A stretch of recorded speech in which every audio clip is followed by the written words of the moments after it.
बंद नंबर 5 पे आते हैं। बस रहे थे यहीं सल्जूक भी तुरानी भी, अहले चीन में ईरान में सासानी भी, इसी मामूरे में आबाद थे यूनानी भी, इसी दुनिया में यहूदी भी थे नसरानी भी, पर तेरे नाम पे तलवार उठाई किसने, बात जो बिगड़ी हुई थी वो बनाई किसने। अब ये जो मुसलमान शिकवा कर रहा है यहाँ इस बंद के अंदर, वो तारीख़ का हवाला दे रहा है कि मुसलमानों से पहले या जिन जिनको मुसलमानों ने जब तक फ़तह नहीं कर लिया उनसे पहले उनका क्या हाल था, और फिर इस ज़मीन के अंदर मुसलमानों ने ही तेरे नाम को बढ़ाया और सब तक पहुँचाया। अब इस पूरे बंद को समझने से पहले कुछ अहम तारीख़ हमें इस बंद के हवाले से देखनी है।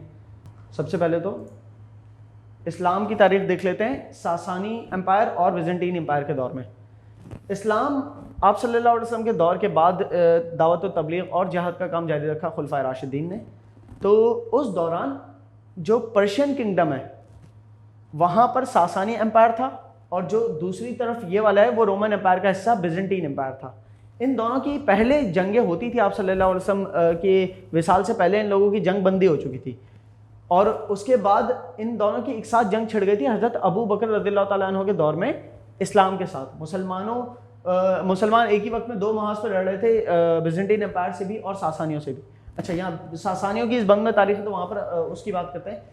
हज़रत अबू बकर रज़ियल्लाहु ताला अन्हु के दौर के बाद हज़रत उमर रज़ियल्लाहु ताला अन्हु के दौर में सासानियों की ख़ास तौर पे कमर टूट गई थी, और हज़रत उस्मान रज़ियल्लाहु ताला अन्हु के दौर तक तो पूरे ख़त्म हो गए थे। 651 ईस्वी में सासानी पूरे तौर पे ख़त्म हो गए थे, और इस्लाम ने शाम भी फ़तह कर लिया था, जो बिजेंटीन एम्पायर की तरफ का हिस्सा, यहाँ पर शाम भी फ़तह कर लिया था।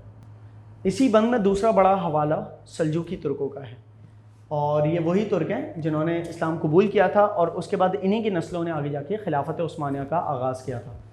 तो सल्जूकी तुर्क इनकी इब्तिदा हुई थी सल्जूक बेग से। सल्जूक बेग यहाँ पर उगज़ याबगू स्टेट के अंदर एक बहुत बड़ा सिपह सालार था, कमांडर था। इसकी वहाँ के लीडर से जो है इसके इख्तिलाफात हो गए कोई, तो फिर ये जुनूब की तरफ आ गया। साउथ में ट्रांसोक्सियाना की जगह, ट्रांसोक्सियाना मतलब आज का उज़्बेकिस्तान, काज़ाकिस्तान वगैरह, तो वहाँ के एक शहर झंड के अंदर आके इसने पनाह ली।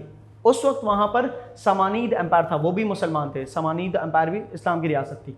तो वहाँ पर जैसे इस्लाम को इसने कबूल किया तो इसके सारे इसके तासुर में जितने भी इसके कबीले के लोग थे उन सब ने भी इस्लाम कबूल किया, और इन्होंने फिर बगावत कर दी उगज़ याबगू स्टेट के साथ कि अब हम मुसलमान हो चुके हैं और ये वाला इलाका आपको टैक्स नहीं देगा अब। तो बस वहाँ पर बगावत हुई और ये स्ट्रॉन्ग भी हो गए थे। फिर इनकी जो है असर बढ़ता चला गया, नीचे जुनूब की तरफ ये आए, और सल्जूक बेग के बाद फिर इनके पोते तुगरल बेग, तुगरल इर्तुगरल से मुख्तलिफ है, ठीक है। इर्तुगरल तो इसके भी तकरीबन 150 साल 200 साल बाद इर्तुगरल की तारीख शुरू होगी। तो तुगरल बेग की फतूहात से ही सल्जूकियों ने सल्जूकी एम्पायर की शक्ल इख्तियार कर ली। फिर इनकी नस्लों ने जाके, फिर ये 150 साल बाद तो ख़त्म हो चुके थे, सल्जूकी एम्पायर कबाइल में बढ़ गए थे, तो उन्हीं कबीलों में से आगे जाके एक कबीला है कई के नाम से, उस कई कबीले के अंदर थे इर्तुगरल, और इर्तुगरल के बेटे उस्मान वन से शुरुआत हो गई थी खिलाफत उस्मानिया की, ठीक है, जिसने आगे जाके 600 साल हुकूमत की थी। जिस खिलाफत उस्मानिया में आगे जाके जो है सुल्तान महमूद भी फातिह भी आए थे, जिन्होंने आखिरी जो बिजेंटीन एम्पायर का कैपिटल था कॉन्स्टेंटिनोपल, जो कि आज का इस्तांबुल है, उसको भी फतह कर लिया था। तो ये तारीख है, लेकिन इस तारीख का इस बंद से ये क्या ताल्लुक है? इस बंद में तो सब उनकी बातें हो रही है जो मुसलमान ही नहीं थे।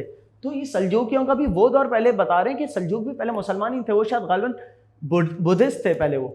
और तुरानी जो है वो सासानी थे। सासानी मतलब आतिश परस्त। तो अगले बंद में पहले मैं इसकी तारीख बता भी दी, अगले बंद में और क्लियर हो जाता है। तो बस रहे थे यहीं सल्जूक भी, तुरानी भी, अहले चीन में, ईरान में सासानी भी। चीन में भी बुद्धिस्ट थे, वो भी मुसलमानी थे, और ईरान में क्या थे? सासानी थे। ईरान मतलब वही पर्शियन किंगडम, जो ये वाला हिस्सा, यहाँ पर सासानी थे, और यहीं ईरान के अंदर ही तुरान का भी हिस्सा कोई यहीं कहीं पे है। इसी मामूरे में आबाद थे यूनानी भी, इसी आबादी के अंदर यूनानी भी थे, ग्रीक्स ही थे जो कि आगे रोमन एम्पायर में कन्वर्ट हुए थे। इसी दुनिया में यहूदी भी थे, नसरानी भी।